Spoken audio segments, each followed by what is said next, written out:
হয়। আমার যখন মনে হবে যে হ্যাঁ আমার পেঁয়াজ শর্ট হইতে পারে, তাইলে আমি পেঁয়াজ ইম্পোর্ট করে নিয়ে আসলাম।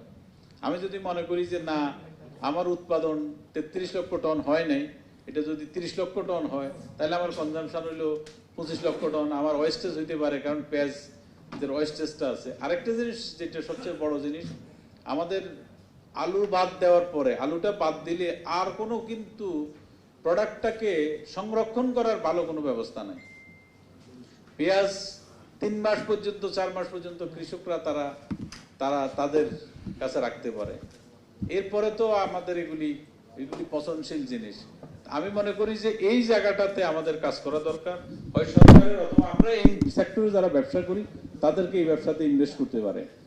বাংলাদেশের সবচাইতে বড়, আমি মনে করি যে ব্যবসায়ী হিসাবে সবচাইতে বড় পসিবিলিটি আছে বাংলাদেশ ইনভেস্টমেন্টে, সেটা হচ্ছে ফুড প্রসেসিং এবং ফুড আপনার কৃষি অ্যাগ্রো প্রসেসিং ইন্ডাস্ট্রি এবং কৃষিজাত ইন্ডাস্ট্রি। আপনারা জানেন যে পৃথিবীতে বড় বড় দেশ যেগুলি, সেগুলি কিন্তু কৃষিটাকে ইন্ডাস্ট্রিতে নিয়ে গেছে। বাংলাদেশও কিন্তু ওইদিকে আস্তে আস্তে যাচ্ছে। বড় বড় বড় বড় কোম্পানিগুলি কিন্তু এখন কৃষিতে ইনভেস্টমেন্ট করছেন, সেটা বাংলাদেশও হবে। তো আমি মনে করি আপনারা যারা এই ব্যবসার সাথে সম্পৃক্ত, আপনারা এই জায়গায় আসতে পারেন। অথবা সরকার, আমি আহ্বান জানাবো সরকারকে যে আমাদের আদার দেন 42 আলুর বাইরে কিন্তু আমাদের, কেন আলুর যে সংরক্ষণের যে ধরেন কোল্ড স্টোরেজ, ওই সেম কোল্ড স্টোরেজে কিন্তু পেঁয়াজ রাখা সম্ভব না। পেঁয়াজের জন্য কিন্তু স্পেশালাইজেশন হওয়া দরকার, আমাদের টমেটোর জন্য আলাদা থাকা দরকার, আমাদের গাজরের জন্য আলাদা হওয়া দরকার। তাইলে কিন্তু আমরা সংরক্ষণ করতে পারলে আমাদের ওয়েস্টেজ কমাতে পারি। আর আমি এই ব্যাপারে কাজ করতে যাই দেখছি বাংলাদেশের দুইটা জিনিস এগ্রিকালচারের প্রবলেম, একটা হচ্ছে লজিস্টিক হিউজ প্রবলেম, আরেকটা হচ্ছে প্যাকেজিং এবং লজিস্টিকের কারণে আমরা যখন ট্রান্সপোর্ট করি, আমরা যখন প্যাকেজিং করি, তখন কিন্তু ওয়েস্টেজ হয় প্রচুর, ড্যামেজ হয় প্রচুর ট্রান্সপোর্টেশনের কারণে। আর এই যে লজিস্টিকটা নিয়ে আমি মনে করি যে এখানে বিশাল বড় সম্ভাবনা আছে ইনভেস্টমেন্ট করার। আমার হওয়া উচিত এখানে এই লজিস্টিকটা, যে বাংলাদেশের যেমন আমাদের ধরেন লিচু বা আম, এই যখন সিজনাল প্রোডাক্ট আসে তখন কিন্তু অনেক দাম কমে যায়, অনেক ওয়েস্টেজ হয় 50%। টমেটো আমার কাছে মনে হয় যে যখন টমেটো বা ভেজিটেবল শীতকালে যখন আমাদের উৎপাদন হয়, আপনার 40% 50% কিন্তু শুধু প্যাকেজিং এর কারণে আর ট্রান্সপোর্টের কারণে কিন্তু নষ্ট হয়ে যায়। আমরা যদি এইগুলিকে যদি সঠিকভাবে যদি আমরা ট্রান্সপোর্ট করতে পারি, প্যাকেজিং করতে পারি, লজিস্টিকটা ঠিক করতে পারি, আমাদের কষ্টটা আরো অনেক কমিয়ে যায়। এটি একটি। আরেকটা জিনিস হচ্ছে কারণ বাজারে যে মালটা দেখা যায় আপনার রংপুর উৎপাদন হয়েছে, ওখানে 5 টাকা, সেটা কারণ বাজারে পুষতে এটার দাম হয়ে যায় হয়তো 10 টাকা। কারণ বাজার থেকে যখন এটা গুলশান মার্কেটে যায় তখন এটা 20 টাকা 25 টাকা হয়ে যায়। এত কেন? আমরা অবশ্যই লাভ করব, আমরা ব্যবসায়ী হিসেবে লাভ করব, আমাদের যে সকল খরচ আছে আমরা এগুলি করব, কিন্তু এত ডিফারেন্স হবে কিভাবে, কেন হবে? আমি তো একজন ব্যবসায়ী, আমরা তো এগুলি বুঝি। তো এখন আমি আসলে মানে আমি কাউকে দোষারোপ করতে চাই না, আমি যেটি বলতে চাই সেটি হচ্ছে যে আমরা ব্যবসা করব, আমরা এমন কিছু করব না যেন সমগ্র ব্যবসায়ের উপরে একটা আপনার বদনাম আসে। আমরা আগের দিনে দেখছি চাইলে 1 কেজিতে 2 টাকা 8 আনা 4 আনা প্রফিট করতো, এখন দেখা যায় চাইলে 1 কেজিতে 5 টাকা প্রফিট করে, 6 টাকা আপনার রিটেল এবং আপনার হোলসেলের মধ্যে 500 টাকার ডিফারেন্স হয়ে যায়। বিভিন্ন মার্কেটে বিভিন্ন রেট, চালের কেজিতে 1 কেজি চালে। এই যে অরাজকতাগুলো হচ্ছে, যে যার ইচ্ছা মতো করছেন, যে যেভাবে ইচ্ছা মতো, এটা করতে দেওয়া ঠিক হবে না, এটা ঠিক না। কারণ আমাদের আলটিমেটলি তো ধরেন এই দেশ, আমরা তো এই দেশের মানুষ, আমরা ব্যবসাও করব, এই দেশের মানুষ হিসেবে আমরা দায়বদ্ধতাও আমাদের আছে। আমি অফিসের কি দরকার আছে আজকে আপনাদের সাথে বসার? আমরা তো বসবো অবশ্যই, আমরা সুবিধা অসুবিধাগুলো নিয়ে বসবো। এখন আপনারা এখানে যারা আসছেন আজকে এই ব্যবসার সাথে সম্পৃক্ত, অবশ্যই আপনারা আপনাদের ব্যাপার মানে আপনারা বলবেন যে আপনাদের প্রবলেমগুলি কি আছে। এফবিসিসিআই এফবিসি এর কাজ হচ্ছে পলিসি লেভেলে কাজ করা এবং আপনাদের যে সকল প্রবলেমগুলি আছে এগুলিকে আইডেন্টিফাই করা এবং সরকারের কাছে একটা রিকমেন্ডেশন দেওয়া এবং চেষ্টা করা এখানে কাজ করার জন্য। আমি মনে করি যে আমাদের বর্তমান সরকার সিরিয়াসলি চাচ্ছে, আমাদের বাণিজ্য মন্ত্রণালয় থেকে শুরু করে আমাদের কৃষি মন্ত্রণালয়, তারা কিন্তু অত্যন্ত আন্তরিক এবং ব্যবসা, মাননীয় প্রধানমন্ত্রী উনি কিন্তু ব্যবসা বান্ধব মানুষ, উনি ব্যবসায়ীদের যে সকল প্রবলেম আছে সাথে সাথে চেষ্টা করে। এই যে পেঁয়াজের দাম বাড়ছে অ্যাডজাস্ট করার জন্য এনবিআরকে নির্দেশ দিয়েছেন যে এটাকে ট্যাক্সটাকে ঠিক করার জন্য। এখন যেগুলি ইম্পোর্টেড আইটেম, ধরেন তেল, চিনি, যেগুলি আমাদেরকে র মেটেরিয়ালস ইম্পোর্ট করে, ওখানে ইন্টারন্যাশনাল মার্কেটে এখন একটু ক্রাইসিস চলতেছে ফ্রেটের কারণে। Freight is a huge problem. এখন আমরা জানি না এই ফ্রেটটা বাংলাদেশের জন্য, গতকালকে আমাকে একজনে ফোন করলো যে বাংলাদেশ থেকে ইউরোপে কন্টেইনারের দাম হচ্ছে $1600, $16,000, $17,000, অথচ ইন্ডিয়া থেকে $8,000। এই যে ডিফারেন্সটা, আই ডোন্ট নো, এটা আমরা হয়তো খুব ইমিডিয়েটলি যারা শিপিং ব্যবসার সাথে আছে, ফ্রেট ফরওয়ার্ডিং এর ব্যবসার সাথে আছে, তাদের সাথে অবশ্যই আমরা বসবো এটা নিয়ে, যেটা কিভাবে সম্ভব। ইন্ডিয়া থেকে যে কন্টেইনার ইউরোপে যাবে সেটা $8,000, বাংলাদেশ থেকে যে কন্টেইনার ইউরোপে যাবে সেটা $14,000। আসার সময় হয়তো ওই রকম। এটার কারণ ছিল আমাদের ট্রান্সশিপমেন্ট, আমাদের ডিপ সি পোর্ট নিয়ে প্রবলেম আছে, এগুলির কারণে। বাট এত ডিফারেন্স তো হওয়ার কথা না। তো যাই হোক, আমরা ভোজ্য তেল এবং চিনি নিয়ে আজকে কথা বলতে চাই না, কারণ এটি যেহেতু ইম্পোর্ট আইটেম। আর অন্য যেসব চাল, আপনার পেঁয়াজ, এগুলি আসলে পেঁয়াজটা অলমোস্ট আমরা কিন্তু এখন স্বয়ংসম্পূর্ণ, প্রায় সামান্য কিছু শর্ট আছে। এই 5 লাখ টন, এই 5 লাখ টনের জন্য আমার কাছে আশ্চর্য লাগছে, যেদিন আপনার ডিউটি কমালে সেদিন কেমনে 15 টাকা কমে, সেদিন কি জন্য কমবে? কমবে তো 4 দিন পরে বা 5 দিন পরে, যেদিন ইন্ডিয়া থেকে আসবে। তা আপনার স্টকে থাকে অবস্থা, আপনি দাম বাড়ালেন কেন? তা আপনি যদি কমাইতে পারেন তাহলে আগে কমান নাই কেন?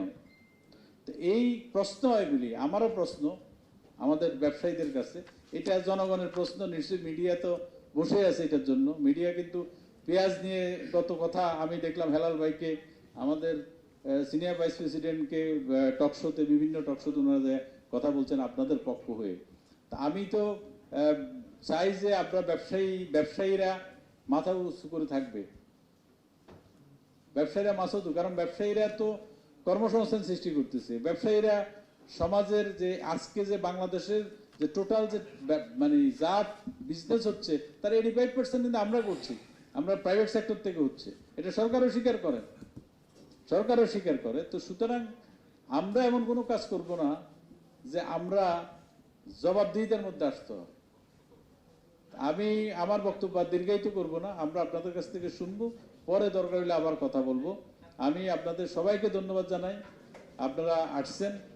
আমাদেরকে যার বিশেষ করে চাইলের এবং পেঁয়াজ এবং এই যে এই ধরনের নিত্য প্রয়োজনীয় যে সকল আইটেম আছে, আপনারা যারা এখানে আড়তের সাথে আছেন, আপনারা যারা হোলসেল ব্যবসার সাথে আছেন, আপনারা রিয়েল প্রবলেমটা কি আপনারা বলতে পারবেন। আপনাদের থেকে আমরা একটু শুনতে চাই, তাহলে আমরা একটু উপকৃত হবে। মিডিয়াও খুবই দেখেন, এত মিডিয়া কিন্তু আসে না মিটিং ডাকলে, আজকে সবচেয়ে বেশি আসছে। তারা জানে যে নিত্য প্রয়োজনীয় জিনিস নিয়ে হট, কারণ মানুষের খুবই খারাপ অবস্থা। একটি তো ধরেন কোভিডের কারণে মানুষের জীবনযাত্রা শক্ত হয়ে কষ্ট হয়ে গেছে, মানুষের ইনকাম কমে গেছে। আরো যদি জিনিসপত্রের দাম এভাবে বেড়ে যায় তাহলে তাদের জন্য খুবই মানে আপনার কষ্ট। এই জন্যই সবাই কনসার্ন, আমরাও কনসার্ন, আপনারাও নিশ্চয়ই কনসার্ন। আপনারা একটু সাজেশন দেন কি করলে এর থেকে আমরা পরিত্রাণ পেতে পারি, কি করলে আমরা ভালো থাকতে পারি। কারণ আজকে এখন নভেম্বর মাস, ডিসেম্বর 2 দিন পরে আপনার মানে এখন এই টাইমে কিছু হয়তো দাম বাড়ে, কিন্তু এত দাম বাড়ার, শাক সবজি থেকে শুরু করে মাছ মাংস পোলট্রি সবকিছুর দাম বেড়ে গেছে, অসম্ভব ভাবে বাড়ছে। কেন বাড়ছে এগুলি, কেন এত এত মানে হবে? তো ধন্যবাদ সবাইকে। আমরা একটু যদি আপনারা মানে পরিচয় দিয়ে যদি আপনারা বলেন আমাদের জন্য সুবিধা হবে। ধন্যবাদ। সারা বাংলাদেশের 10 জন লোকের জন্য সারা বাংলাদেশের ব্যবসায়ীরা গালাগালি শুনবে, এটা তো হইতে দেওয়া যাবে না। যদি চিহ্নিত হয়, এটা একদম সত্যি কথা। হেলাল ভাই যত কথাই বলুক যে আজকে ঘোষণা করলো সরকার ট্যাক্স কমে যাবে, আজকেই 15 টাকা কমে যাওয়া, তার মানে কি? There is a problem. এই প্রবলেমটা চলতে দেওয়া যাবে না। এটা মেসেজ, এটা যাবে না। আপনি ব্যবসা করেন, আপনি লাভ করেন, কোনো অসুবিধা নেই, লাভটা করবেন জাস্টিফাইড। এখানে যারা বসে আছেন, আমরা সারা জীবন যখন শুনি যে আমরা সারা জীবন কোনো লাভ করতে পারি না, লস করছি, করছি, এটা করছি, অথচ আপনার এই ব্যবসা দিয়ে আপনার সব কিছু চলতেছে। আমার ব্যবসা দিয়ে আমি চলতেছি, হেলাল ভাইয়ের ব্যবসা দিয়ে চলতেছে। ব্যবসা করবেন, এটা আপনি ব্যবসা করার সময় আপনি আসছেন, ব্যবসা করছেন প্রফিট করার জন্য, লস করার জন্য আসেন নাই। হ্যাঁ, লস হইতেছে, বিভিন্ন কারণে লস হচ্ছে। এই যে এবারের প্যান্ডামিকের কারণে সারা পৃথিবী লন্ডভন্ড হয়ে গেছে। কত বড় বড় কোম্পানি, 200 বছরের পুরানা কোম্পানি বন্ধ হয়ে গেছে, চলে গেছে। আমেরিকাতে 250 বছর পুরানা কোম্পানি জেসিপেনি বহু কষ্ট করে সরকার বাঁচায় রাখছে। 250 বছর পুরানা কোম্পানি, যাদের আপনার প্রায় $150 বিলিয়ন ব্যবসা নাই, উদয় হয়ে গেছে। তো এরকম তো হয়েছে। তো লাকিলি আল্লাহর রহমতে সেই তুলনায় আমরা একটু বেটার ছিলাম, বাংলাদেশ সেই তুলনায় অনেক ভালো ছিল। এগুলি আমাদের সবার কারণে। আপনারা যারা এখানে ব্যবসায়ীরা বসে আছেন, আপনারা এই দেশের জনগণ সবার কারণে কিন্তু বাংলাদেশ এবং সরকার সঠিক সময় কিছু সিদ্ধান্তর কারণে, মাননীয় প্রধানমন্ত্রীর কতগুলি দূরদর্শী সিদ্ধান্ত আছে। আপনারা যেটা বললেন যে কৃষক বাঁচানো, যে আপনারা বলতেছেন কৃষককে পাইতে হবে, আরে কৃষকের জন্য তো সরকার সবচেয়ে বেশি আপনার সাবসিডারি করতেছে। এই যে সারের উপরে সাবসিডারি করতেছে, আপনার ইভেন আপনার মেশিন, যে ধান কাটার মেশিন বন্ধ গভর্নমেন্ট সাবসিডারি করছে। আপনার বিদেশি একটা মেশিনের দাম 3-4 লাখ টাকা, 5-10 লাখ টাকা, সেটা 1-1.5 লাখ টাকা দিয়ে আপনাকে দিচ্ছে সরকার। বাকি টাকা সরকার দিচ্ছে ইম্পোর্ট করে, ইম্পোর্টারের থেকে ভর্তুকি দিচ্ছে সরকার। তো এগুলি তো সরকার করতেছে। আমরা বসছি এখানে যে কিভাবে আমরা মানুষের পাশে থাকতে পারি, আমরা সম্মানের সাথে ব্যবসা করতে পারি। ব্যবসায়ীরা সম্মানের সাথে ব্যবসা করতে চায়, ব্যবসায়ীরা ব্যবসাও করবে, প্রবলেমও সলভ করবে। এরপরে যে হেলাল ভাই যেটা বললো, অফকোর্স ব্যবসায়ীরাই তো ইম্পোর্ট করছে মায়ানমার থেকে, যার জন্য দাম কমছে। কিন্তু আরো 3 জন ব্যবসায়ী জন্য আমি কেন গালি শুনবো? আপনি কেন হাজি সাহেব গালি শুনবেন আমার মতো একজন খারাপ মানুষের জন্য? আপনারা ওইটা চিহ্নিত করেন। এইটা যেটা ওই যে নিউ মার্কেটের ভদ্রলোক বললো নেতা, যে 17 টাকা আপনার বিদ্যুৎ, এটা আমি জানতাম না, কিন্তু হেলাল ভাই তো জানে। আরেকজন এরকম হয়তো সব মার্কেটে এগুলি হচ্ছে। এই যে সিন্ডিকেশনটা সব মার্কেটে আছে, আমরা ওদের বিরুদ্ধে কাজ করব। চলেন আমরা ওদের বিরুদ্ধে কাজ করি, যেন আপনার কষ্ট কমানো সম্ভব। তো সুতরাং আমরা এখানে কারো দোষারোপ করার জন্য বসি নাই, আইডেন্টিফাই করার জন্য, জানার জন্য যে প্রবলেমগুলি কোথায়, কোথায় কাজ করলে সুবিধা হবে। কারণ আমি ব্যবসায়ী, আমি আপনাকে কখনো বলবো না ভাই আপনি সারা জীবন লস করেন, লস করে আপনি দিয়ে দেন, আপনি কখনো লাভ করেন না, এটা আমি বলবো না। একজন ব্যবসায়ী হিসেবে কেন বলবো? আপনারও তো একটা কমিটমেন্ট আছে, আপনার সমস্ত পুঁজি পাট্টা সবকিছু, আপনার বিশাল বড় ইনভেস্টমেন্ট আছে। আপনার ইনভেস্টমেন্ট আপনাকে রক্ষা করতে হবে। আপনি যদি দেউলিয়া হয়ে যান, কালকে কি কেউ যায়, আমি যাই কি আপনাকে দেউলের থেকে উদ্ধার করবো না তো। তো সুতরাং আমাদের কথা হচ্ছে সম্মানের সাথে ব্যবসা করেন, এমন কিছু করেন না যেটা চিহ্নিত হয়ে যান, যেটাতে যে মানুষ আমাদেরকে খারাপ বলে। আমরা প্রাইজ নিয়ে অনেক কথা হয়েছে, আমরা কিছুটা বুঝতে পারছি। আপনার নিয়ে আর কথা বলার 1 সেকেন্ড আর বলার দরকার নাই। আমরা এখন চাল নিয়ে একটু কথা বলতে চাই, 1 সেকেন্ড আর কথা বলার দরকার নাই। প্রাইজ নিয়ে আর কথা নাই, দরকার নাই। চাইলের কি আছেন বলেন, একটা নতুন ইনফরমেশন দিতাম না আর ইনফরমেশন দরকার নাই। 1 মিনিটে শেষ হয়ে যেত। আসসালামু আলাইকুম। মিশর থেকে তুরস্ক থেকে এর জন্য আমি মোহাম্মদ নিজামুদ্দিন, বাদামতলী বাবুবাজার চাইল আড়ত মালিক সমিতির সাধারণ সম্পাদক। যে আমরা ঢাকাতে ব্যবসা করি, ক্ষুদ্র মানুষ আর কি। তো ধন্যবাদ জানাই যে আমাদের ক্ষুদ্র মানুষের যে আপনি ডাক আসছেন, আপনাদের ডাকে আমার সারা দেখছি। আমি আপনাকে অনেক আগে থেকে চিনি। আমার মনে হয় 1/11-এর সময় ডিজার্টে গেছিলাম, শিশুগতে আপনি ফজলুল সাহেব, আদর সাহেব, তখন আমি আপনার সাথে ছিলাম। জানি না আপনার মনে আছে কিনা। তা আমরা সাধারণ মানুষ, বাবুবাজার বাদামতলী চাইলে আপনাদের সাথে করি। আমাদের উপরে অনেক বড় বড় ব্যবসায়ী আছে, তাদের ডাকাইলে আরো সুন্দর হইতো, ভালো হইতো। আমরা যতটুকু জানি এই অভিজ্ঞতা থেকে, সেটা হলো পরিসংখ্যা। আপনি আমাদের অ্যাকচুয়ালি লোক সংখ্যা কতজন, আমাদের উৎপাদন কতটুকু এবং আমাদের প্রয়োজনতা কতটুকু। এইটা কিন্তু আমার যতটুকু যা ধারণা আমার অনেক বছরের, সেটা সঠিক না আর কি। যে কৃষি মন্ত্রণালয় হোক, খাদ্য মন্ত্রণালয় হোক, এবং দেশের যে পরিবেশ হোক, সেটা আমাদের অনেক ঘাটতি আছে। অ্যাকচুয়ালি আপনি যদি এখনো জিজ্ঞাসা করি লোক সংখ্যা কতটুকু, আপনি দেখবেন কেউ বলে এত কোটি, সেগুলো এত কোটি, কিন্তু সঠিক না। উৎপাদন কতটুকু, সেটাও আপনি দেখবেন অনেক গ্যাপ হয়, যার জন্য যখন আপনার চাহিদাটা দরকার হয় তখন হুট করে বাজার বেড়ে যায়। তো হুট করে বাজার বেড়তে গেলে আপনি বাইরে থেকে ইম্পোর্ট করতে হয়। হ্যাঁ, এবং উৎপাদন দেখেন জমি অনেক কমতেছে, মানুষের খাওয়া বাড়তেছে।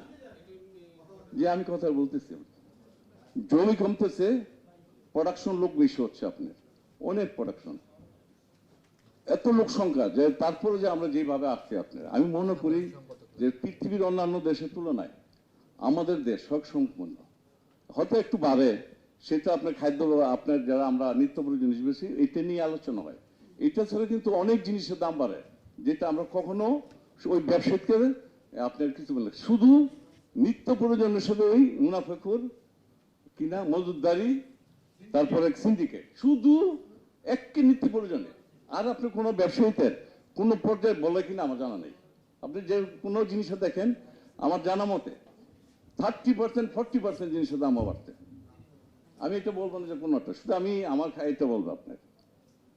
তো আমরা যেহেতু মানুষকে যে ক্ষুধা মিটাই, পেটের আহার মিটাই, তারপর আমাদের এই কথাগুলো শুনতে হয়, টকশোতে শুনতে হয়, মানুষের কাছে শুনতে হয়, ইভেন কি ঘরের বউর কাছে শুনতে হয় আপনার। অ্যাকচুয়ালি কি জিনিসটা আপনার, আমাদের দেশের লোক সংখ্যা কতটুকু, প্রয়োজন কতটুকু, সঠিক আপনি দেখেন আছে কিনা। তারপরে এত লোক সংখ্যা আপনার একটু ঘাটতি হতে পারে, শর্ট হইতে পারে, তখন আমরা যদি সেটা আগের থেকে আপনার রিকভার করি, তাহলে আমাদের জিনিসগুলি সঠিকভাবে হয়।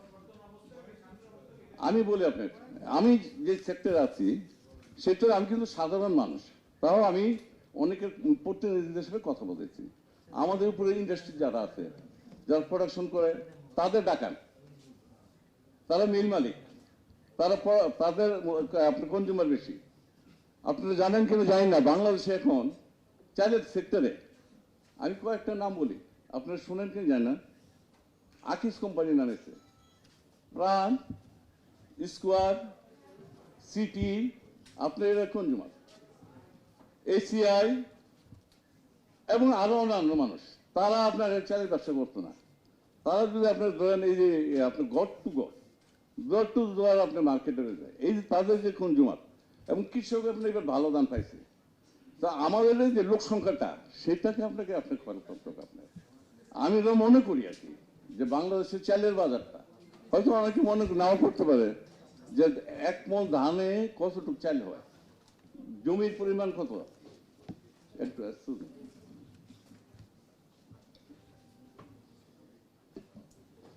এবং স্থিতিশীল আছে আপনার। যখনই কিছু ঘাটতি হয়ে যায়, ঝড় বৃষ্টি, বন্যা বা আপনার খরা হয়, তখন আমাদের চালে করতে হয়। তারপর আমরা আমাদের এই কয়েক বছর ধরে আমার জানা মতে, এই শেখ হাসিনা আসার পর, ক্ষমতার আসার পর থেকে এই মাঝে দেয় একটা আপনার সিলেট যে বন্যা ছিল, তখন হঠাৎ চালের বাজার বেড়ে গেছে, এখন স্থিতিশীল আছে আপনার, কোনো অভাব নেই, অন্যটল নাই, সাধারণভাবে আমরা চলছি আর কি। আশা করি আপনার এক মাস বাদে আবার নতুন খরচ আসবে, আমাদের কোনো ঘাটতি নেই, আমরা খুব সুন্দর ভাবে চলতে চালের ঘাটতি নেই আমার মনে হয় না। আচ্ছা শোনেন, 1971 যখন দেশ স্বাধীন হয়, তখন বাংলাদেশের স্বাধীনতা, তখন বাংলাদেশের জনসংখ্যা কত ছিল? 1.5 কোটি নাকি? তখনও কিন্তু মানুষের বেশি ছিল, চালের উৎপাদন কম ছিল। এখন কিন্তু বাংলাদেশে চাল প্রায় উপযুক্ত, প্রায়, যদি কখনো প্রবলেম হয় তখন আপনার এগুলি। এখন চালের মধ্যে তো এখন অনেক ভ্যারাইটিস আসতে পারে। এখন আমি একরকম চাল খাই, আপনি একরকম চাল খাই, উনি আরেকরকম চাল খায়। এখন সেটা তো অন্য জিনিস। আপনি কালকে আমি দেখলাম শাইখ সিরাজের একটা প্রোগ্রামে আপনার ইউরোপের চাল খায়, এরকম এরকম বিস্কিটের প্যাকেটের মতো চাল বিক্রি করে, ঠিক না? তো তারা চাল খায় সপ্তাহে একদিন, হয়তো অকেশনালি, আর আপনার চাল খায় ডেইলি 3 বেলা, ঠিক না? এখন আমি হয়তো আপনার সবচেয়ে দামি ইম্পোর্টেড চালটা বাসমতি চাল খাই, আপনি আরেকজন হয়তো ইরিদানের চাল খান। এগুলি তো বলে লাভ নাই। সাধারণ মানুষ, একটা বড় শ্রেণী যারা বাংলাদেশের সাধারণ মানুষ, তারা তো এক ধরনের। হ্যাঁ, চালের মধ্যে আপনি যেটা বললেন, এখন একটা নতুনত্ব আসছে কি, বড় বড় কর্পোরেট গুলি তারা এখন চালের মিলে আসছে। পৃথিবীর সবচেয়ে বড় চালের মিল সিটি গ্রুপ, এটা তো আগে জানতো না, তারাও কিন্তু এখন এই ব্যবসাতে আসছে। এখন প্লেয়াররা একটু ডিফারেন্ট হয়ে গেছে, প্লেয়াররা কিন্তু ডিফারেন্ট হয়েছে, প্লেয়াররা এখন ডিফারেন্ট হয়েছে। আপনি যেটা বললেন প্যাকেট জাত চাল, প্যাকেট ছাড়া চাল, এখন প্যাকেটে ঢুকাইলে চালের কোয়ালিটি ডিফারেন্ট হলে চালের দামটা একটু ডিফারেন্ট হবে। কিন্তু আমরা এখানে বলতেছি, দেখেন ভোজ্য তেলের কথা যখন বলে তখন কিন্তু লুজ তেল বলে। পৃথিবীতে কিন্তু লুজ তেল কিন্তু বিক্রি করা হারাম, নিষিদ্ধ। পৃথিবীতে লুজ তেল বিক্রি করা নিষিদ্ধ, কারণ বাংলাদেশের সবচেয়ে বেশি ভেজাল হয় লুজ তেলের মধ্যে। আপনি কি খাওয়াইতে জানেন? তারপরে আমাদের দেশে এখন লুজ তেল আছে, কিন্তু আমরা লুজ তেল নিয়ে কথা বলি। লুজ তেল আর প্যাকিং এর মধ্যে যে ইউজ একটা ডিফারেন্ট। এটা প্যাকেট করলে প্যাকেটের দাম আছে 10 টাকা, 3 টাকা, কিন্তু এর সাথে আরো অ্যাড করে এর দাম 5 টাকা বেড়ে গেল। এখন কনজিউমার ক্যাপাবিলিটি আছে, ক্যাপাসিটি আছে, সে তো তার মতো করে কিনতে পারে।